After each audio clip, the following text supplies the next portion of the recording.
Namaste. Today I am going to speak about a very sensitive topic and a topic which is there prevalent in many houses. I have come across this particular issue in my counseling sessions from many people. That is why today I thought let me just discuss about this topic. It's about elderly people when they are in the house. When it is a joint family, there is an expectation that they will take care of the children if children are there, and there's nothing wrong with that, because in those days, if you see even 20-30 years back, that was the norm. Always when the son grew up, got married and had children, or sometimes even when the daughter grew up, got married, had children, most of the time the daughters used to come for delivery and then go back to their husband's house. But if it is the son, then the parents live with the son. That is generally the norm. And they are expected to take care of the children, the grandchildren. And of course, grandparents do it with a lot of love, with willingness and with a lot of care, which you can never get anywhere else. There's no doubt about it at all, and I'm not here to discuss whether they have that care or not. That is definitely there. The point is, sometimes what happens is when both the son and daughter-in-law are working, then the mother-in-law or father-in-law or both of them are expected to take care of the children. Most of the time it falls on the lady in the house, which is the grandmother.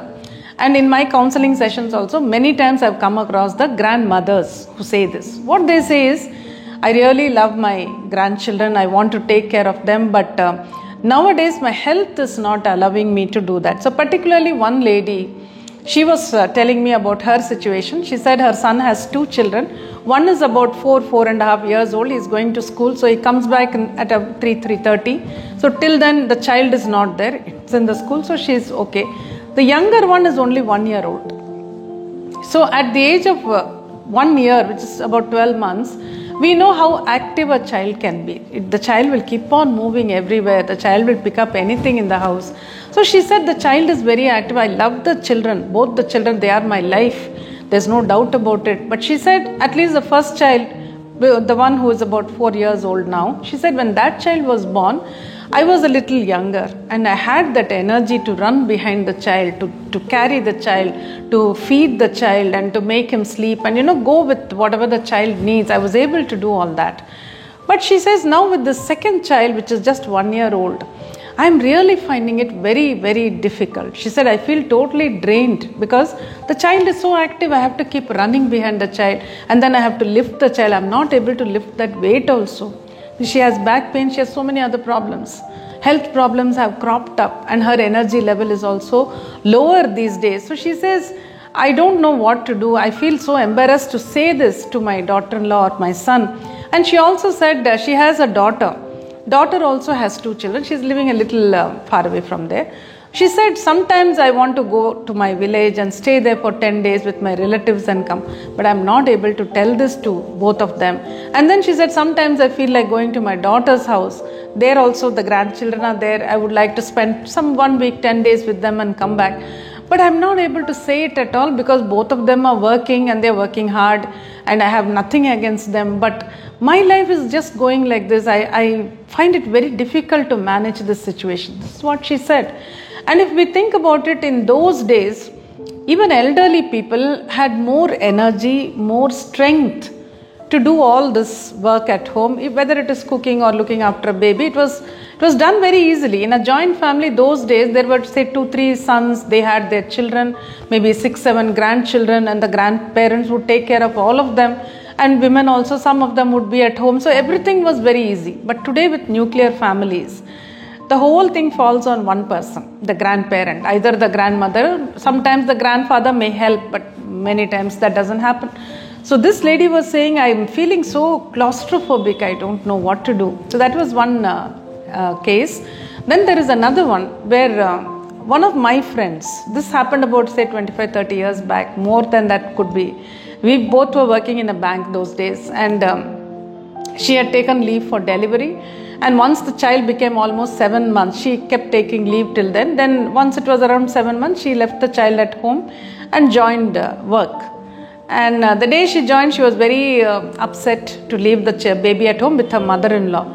Mother-in-law was alone, father-in-law was not there, so she left the child there. And then after about 1 week, I saw her crying in the office. As she was doing her work, she kept on wiping her tears.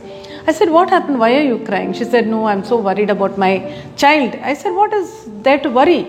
She said, no, my mother-in-law is saying I'm not able to look after the child at all because the child is running, moving all the time, crawling here and there. And then the child refuses to eat. I'm not able to feed the child. I don't know what to do. I feel guilty, but I don't have that strength. I don't have that energy. So she said, please go and leave the child in a babysitting place where they will take care of the child, in a crèche.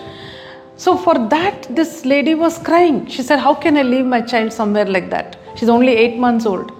Then I said, see, it is better than leaving the child with your mother-in-law who says she's unable to look after the child. So don't worry, just leave the child. Let's see how it goes. Then from the following Monday, they found a place nearby. And in the morning, she left the child and then came to office.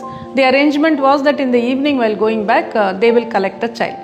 Now that day also this lady was sitting and crying. She was in tears. She said, I've left my child with strangers. I don't know what to do. And after about a month or so, I saw her smiling and bubbling and very happy. Then I asked her, what happened? You're looking so happy. She said, you know what my child did yesterday? She said in the evening, night dinner, she was trying to feed her child with her fingers. She had mixed the rice and she was trying to feed. The child was only 8 months, so the child couldn't actually speak. But then the child pushed away her hand and showed her the spoon and said, you feed me with the spoon. Almost not said but indicated. Now this lady said, I think in that crèche they will use a spoon. They don't use their fingers to feed the child because food is given by them, but by the parents, but somebody there feeds the child. So they would have used a spoon and the child got used to it within a week or within two weeks or so.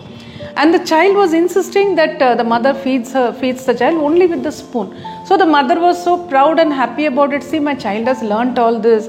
Then I said, now you see how much better it is than leaving your child alone with your mother-in-law who is not capable of looking after the child physically. She doesn't have the strength. She may be willing mentally, but she's not able to manage. So the child is stuck with one person who is doing this unwillingly. But now you've left the child in a good place, in a good crèche where they are looking after the child. They're feeding the child. Everything is going on well. And your child is now learning to play with other children. And the child is learning many things from the people there. So don't you think this is much better? Then she thought about it and she said, yes, I think my child will become very smart because now she's understanding many things. So she kept on saying this.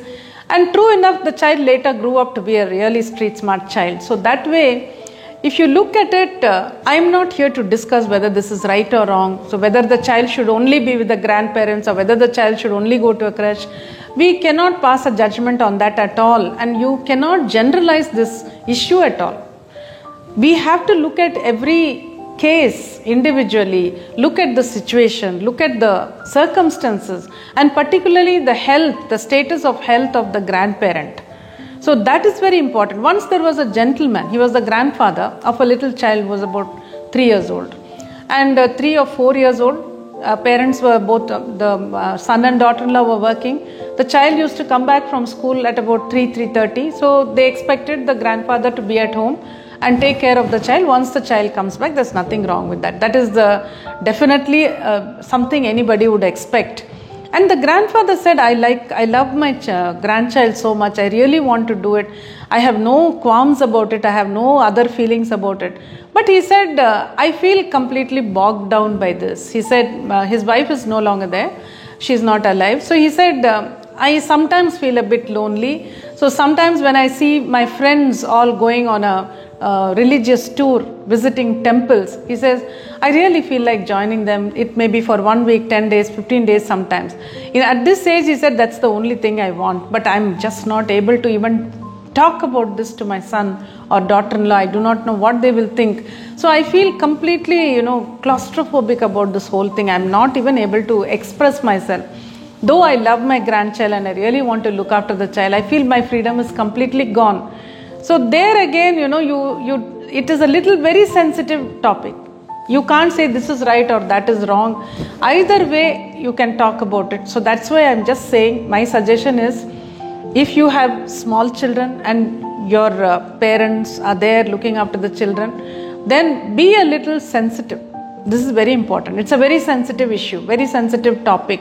One can argue either way. But you can be a little sensitive, and you yourself can ask your parents whether they would like to take off some time, go somewhere. There was another lady also, I'm just giving you the examples, who wanted to go to her daughter, as I said, wanted to go to her daughter's house and be there. See, this is all something which at an elderly stage, a later stage in life, this is all you want. You want to be where you really wish to be. Whether it is for a few hours or just an evening function, or whether it is a religious tour, anything. So if that is not possible, then the mind becomes very negative. Mind just gives up.